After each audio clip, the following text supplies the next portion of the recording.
Una tableta farmacéutica aparenta ser una simple mezcla química moldeada. En la realidad, esa superficie sólida oculta un sistema de ingeniería microscópica. Esta disposición de los cristales internos rige la estabilidad inicial y el perfil de liberación potencial del fármaco. La construcción de esta arquitectura celular se logra a través de los procesos unitarios. Estas operaciones básicas, como la filtración, cristalización o el secado, son aplicaciones rigurosas de la termodinámica y la mecánica.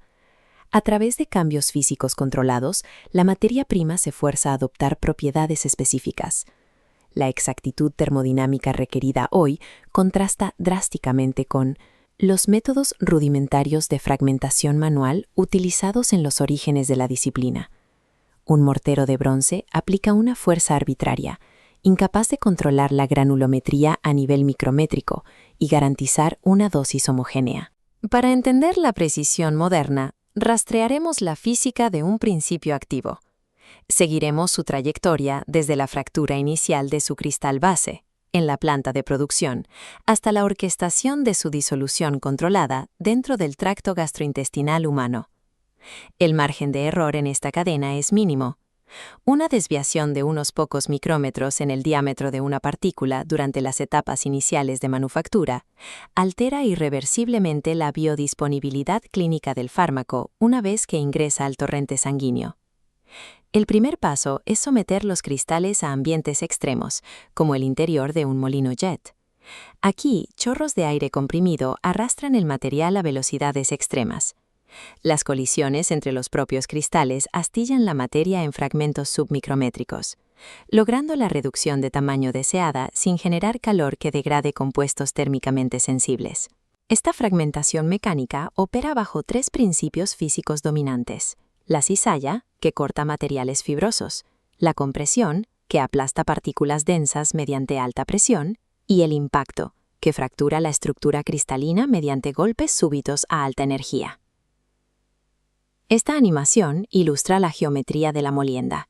Cuando dividimos un bloque sólido en una matriz de cubos microscópicos perfectos, el volumen total se mantiene constante, pero el área de superficie expuesta sufre una expansión exponencial.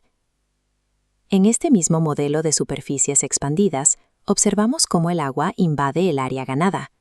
Una mayor área superficial por unidad de masa maximiza los puntos de contacto disponibles para los fluidos biológicos. Al incrementar el área, la física dicta una aceleración radical en la velocidad de interacción y, en consecuencia, en la tasa de disolución del fármaco.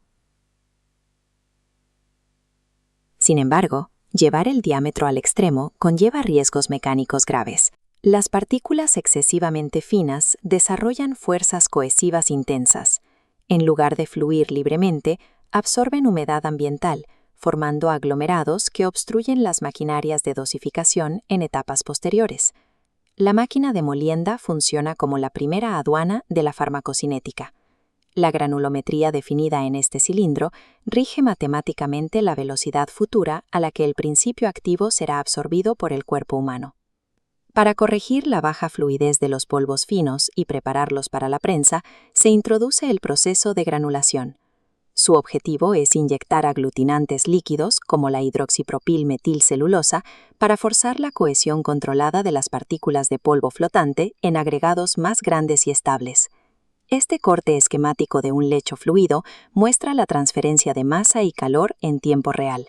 Las gotas de solución aglutinante impactan el polvo, formando puentes líquidos.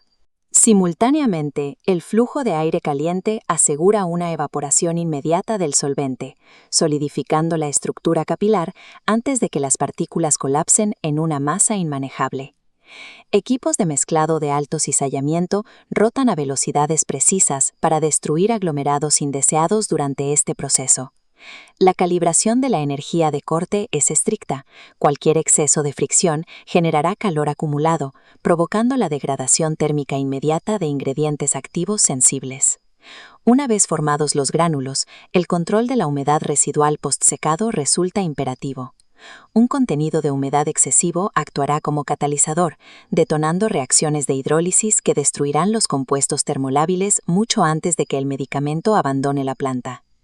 La granulación requiere una coreografía termodinámica de precisión. Su propósito es ensamblar una matriz cohesiva y geométricamente predecible, capaz de resistir el brutal impacto mecánico que le espera.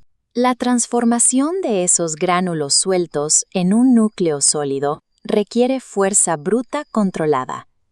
Las prensas modernas heredan los principios mecánicos de las antiguas maquinarias de rotores y pesados engranajes, pero operan bajo tolerancias micrométricas y velocidades continuas de rotación. En este perfil bidimensional de una matriz, observamos el descenso del punzón de acero. Los vectores de fuerza masiva actúan directamente sobre la malla de gránulos, forzando la colapsabilidad del aire intersticial. A medida que la presión aumenta, los vacíos desaparecen y la densidad del material se estabiliza. Si el polvo previo posee una fluidez pobre o un nivel de humedad incorrecto, la fuerza de la prensa revelará los defectos instantáneamente. El resultado directo será la segregación volumétrica en la matriz o la laminación transversal del comprimido por falta de cohesión interna. Para evitar estas rupturas, se incorporan aditivos estructurales como el estegato de magnesio. Su función lubricante reduce la fricción metálica, facilitando la eyección limpia de la tableta. No obstante, una concentración excesiva de lubricante sellará la porosidad de la matriz hidrofóbica, impidiendo su futura disolución en el paciente. La compresión, entonces, opera como un cálculo físico exacto.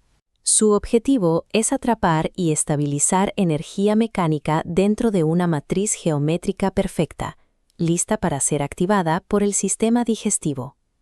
La tableta cruda debe aislarse del entorno. Mediante tecnología de aspersión, se precipitan copolímeros entéricos sobre lechos de tabletas en rotación constante. Este recubrimiento exige la optimización concurrente de la viscosidad del polímero, la temperatura del lecho fluido y la velocidad de aspersión. El grosor del polímero aplicado debe controlarse a nivel micrométrico mediante espectroscopía. Una capa demasiado fina fracasará en su función protectora, permitiendo la filtración ácida. Una capa excesivamente gruesa alterará la tensión superficial, bloqueando por completo la liberación funcional del principio activo. El último paso en la línea de producción garantiza el aislamiento hermético absoluto contra el oxígeno y la humedad ambiental. Láminas de polietileno y aluminio se fusionan mediante termosellado a alta velocidad, creando una barrera física impenetrable antes de imprimir los códigos de trazabilidad láser. Para las moléculas susceptibles a la radiación ultravioleta, la química exige barreras fotolíticas específicas, como el vidrio ámbar o polímeros opacos. Sin estas defensas, longitudes de onda específicas fracturarán la estructura molecular del activo terapéutico en cuestión de horas. El sistema de recubrimiento y el empaque primario constituyen la última barrera de ingeniería activa. Su función clínica es suspender la matriz geométrica en el tiempo, asegurando que el medicamento evada el deterioro termodinámico hasta el momento preciso de su consumo. Al ser ingerida, la arquitectura que estructuramos enfrenta su primer asalto biológico en el estómago humano.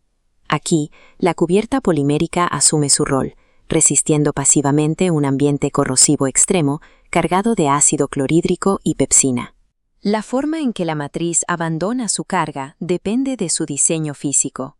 Puede liberar el fármaco mediante disolución por difusión simple a través de una capa estacionaria o mediante la desintegración erosiva secuencial de la propia matriz sólida.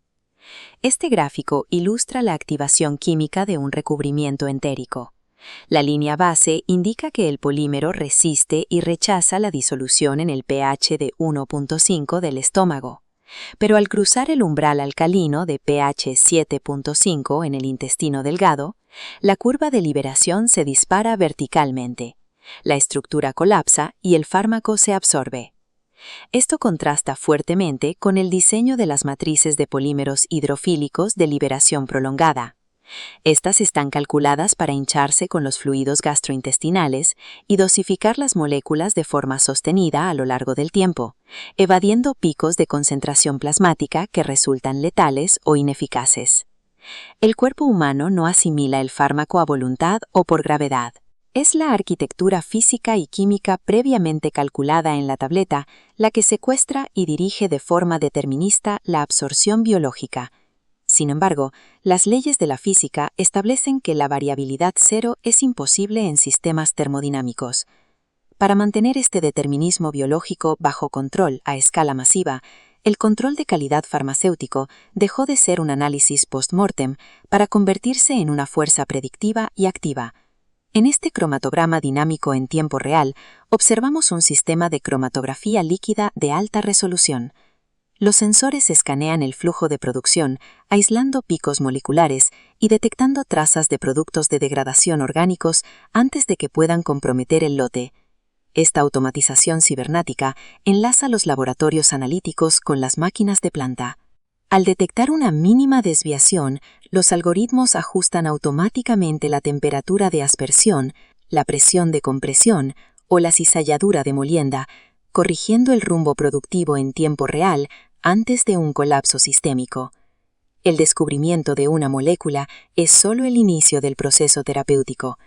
La eficacia médica actual depende del dominio de la física microscópica.